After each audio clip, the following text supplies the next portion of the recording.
श्याम सुंदर। वृंदारण्यम स्वपद रमणम,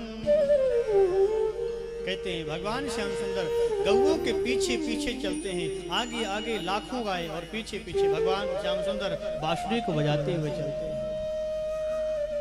गायों के खुर से जब पृथ्वी में गड्ढे पड़ जाते हैं तो पृथ्वी को कष्ट होता है।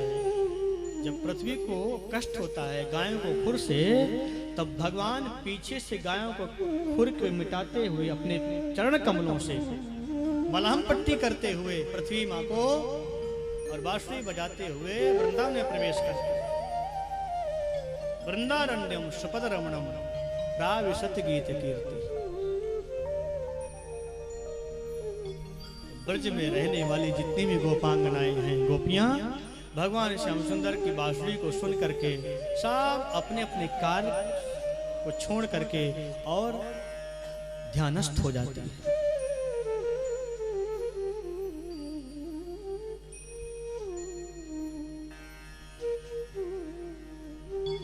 जब भगवान श्याम सुंदर की सुंदरता का वर्णन किया और जब सुंदरता को सुना सुखदेव भगवान ने, तब समाधि खुल गई। कितना सुंदर है, ऐसे सुंदर स्वरूप को तो देखना चाहिए, चल करके दर्शन करना चाहिए। जिसकी झांकी को सुनने में इतना आनंद मिल रहा है, उसका दर्शन करने में कितना सुख मिलेगा, आनंद मिलेगा।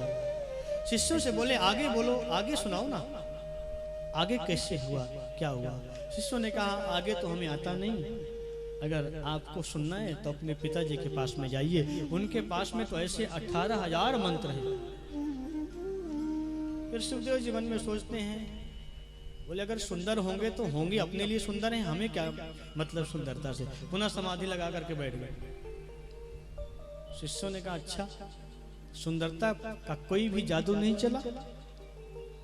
बोले सुंदरता का जादू नहीं चला है तो करुणा का जादू जरूर चल जाएगा। बोलो राधे। और दूसरा मंत्र जब प्रारंभ किया बोलना, दूसरा मंत्र भगवान की करुणा का वर्णन है। अहो बकीयं स्तन कालकूटं जिघाशयपा यजदप्यसाध्वी लेभे गतिं धातृचितां ततोऽन्यं तं वा दयालुं शरणं व्रजे। अहो देखो तो सही इस पूतना को, राक्षसी गोविंद को सब लोग लाड़ लड़ा रहे हैं, प्यार कर रहे हैं, दुलार कर रहे हैं, बधाई दे रहे हैं, और ये राक्षसी स्तनों में जहर लगा करके गोविंद को मारने के लिए आ गया। अहो बकीयम स्तन कालकूट, जहर लगाकर के स्तनों में गोविंद को मारने के लिए आई पूतना। और भगवान श्याम सुंदर ने पूतना को वो गति प्रदान किया है जो माता यशोदा को देनी चाहिए थी। लेभे गतिम धातृचिताम ततोन्यम, माथे गति प्रदान करता है। मारने के लिए जो जाता है उसको इतनी अद्भुत गति प्रदान करते हैं भगवान, और जो प्यार करने के लिए जाएगा, स्नेह करने के लिए जाएगा, उससे भगवान श्याम सुंदर कौन सी गति प्रदान करेंगे इसकी कल्पना नहीं कर सकते। इतने दयालु भगवान। सुखदेव जी की समाधि खुली, मुझे आगे कृष्ण कथा सुननी है और सुनाइए। शिष्यों ने कहा सुनना है तो पिताजी के पास चलो, और सुखदेव जी से रहा नहीं गया। इतना सुंदर, इतना करुणा का सागर मैंने आज तक कहीं नहीं देखा। और दौड़ते दौड़ते दौड़ते दौड़ते आए और पूज्य पिता के चरणों में लेट गए। पिताजी मुझे कृष्ण कथा सुनाइए।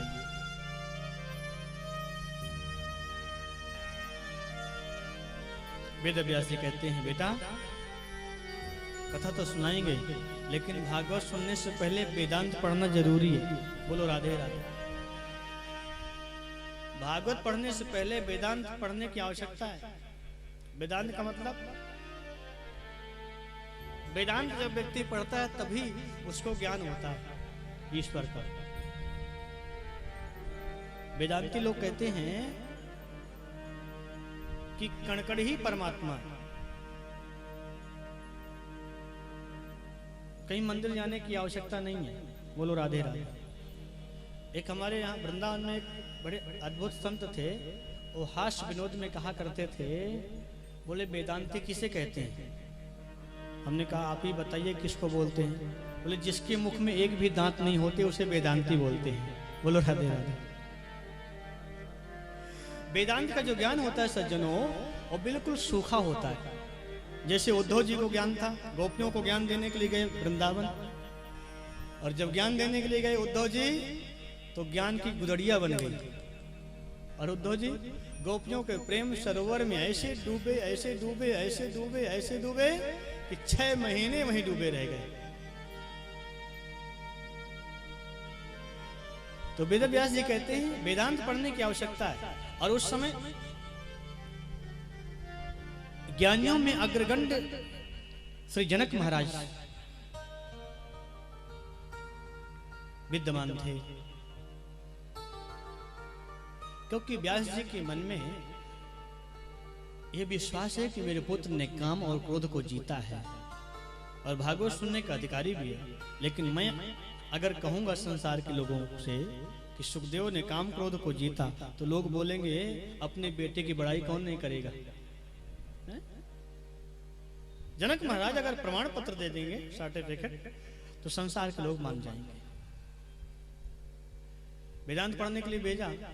जनक महाराज जी के पास में जब गए, सैनिकों से निवेदन किया। सैनिक ने जाकर के जनक महाराज से कहा सुखदेव वेदांत पढ़ना चाहते हैं आपसे।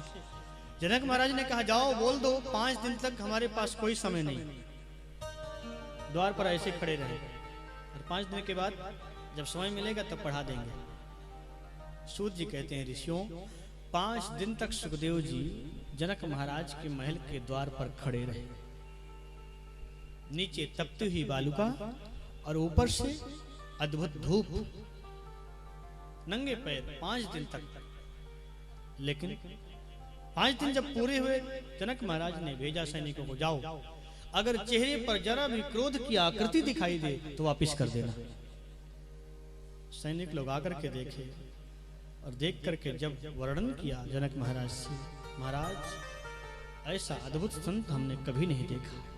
जो चेहरे की आकृति 5 दिन पहले थी वही चेहरे की आकृति आज भी है, जरा भी क्रोध नहीं। बोले अगर क्रोध नहीं है तो अंदर ले आओ, और अंदर ले जाकर के सुंदर सिंहासन पर बैठाल दिया सुखदेव जी को, और सुंदर सुंदर सुंदर सुंदर राजकुमारियों को भेज दिया सुखदेव जी के पास। कोई पंखा कर रही है, कोई चमड़ डुला रही है, कोई चरण चाँप रही है, कोई आलिंगन करके बैठ गए। लेकिन जरा भी सुखदेव जी के चेहरे पर काम की आकृति नहीं दिखाई दिया। जनक महाराज दौड़ करके आए और सुखदेव जी के चरणों में लेट गए। आप मुझे क्षमा कर दीजिए, आपके पिताजी का आदेश था, इसलिए मैंने आपकी परीक्षा ले ली। आप तो वेदांत के स्वयं स्वरूप हैं, मैं आपको क्या वेदांत पढ़ाऊंगा। और संसार को बता दिया सुखदेव ने काम क्रोध को जीता। और वही शुकाचार्य भगवान पिता के पास में आए, भागवत को श्रवण किया, और भागवत पढ़ करके फिर सीधे वन को चले गए। निर्गुण ब्रह्म की समाधि में बैठ गए। और जब परीक्षित को 7 दिवस मरने का श्राप लगा, तो जब कोई ऋषि मुक्ति का उपाय नहीं खोज पाए, तब सुखदेव जी महाराज आकर के और परीक्षित को कथा सुना करके मुक्त कर दिया। बोलो राधे राधे। यहां पर शौनकादि ऋषियों ने सूत जी से प्रश्न कर दिया, हे सूत जी, ये परीक्षित कौन है और इनको 7 दिवस मरने का श्राप कैसे लगा, हम जानना चाहते हैं। सूत जी महाराज कहते हैं ऋषियों, मैं परीक्षित की जन्म की कथा सुनाना आवश्यक नहीं समझता हूं, लेकिन शास्त्र में ऐसा लिखा है, जिस भक्त की कथा से परमात्मा की कथा का उदय होता है, उस भक्त की कथा परमात्मा की कथा से किसी माने में कम नहीं होती है। बोलो राधे। वक्षे कृष्ण कथोदयम, परीक्षित के जन्म से ही कृष्ण कथा का उदय होता है। सूत जी महाराज शौनकादि ऋषियों को परीक्षित के जन्म की प्रसंग की ओर ले जा रहे हैं। कौरव पांडव प्रसंग में आइए हम 2 मिनट प्रभु नाम संकीर्तन कर लें।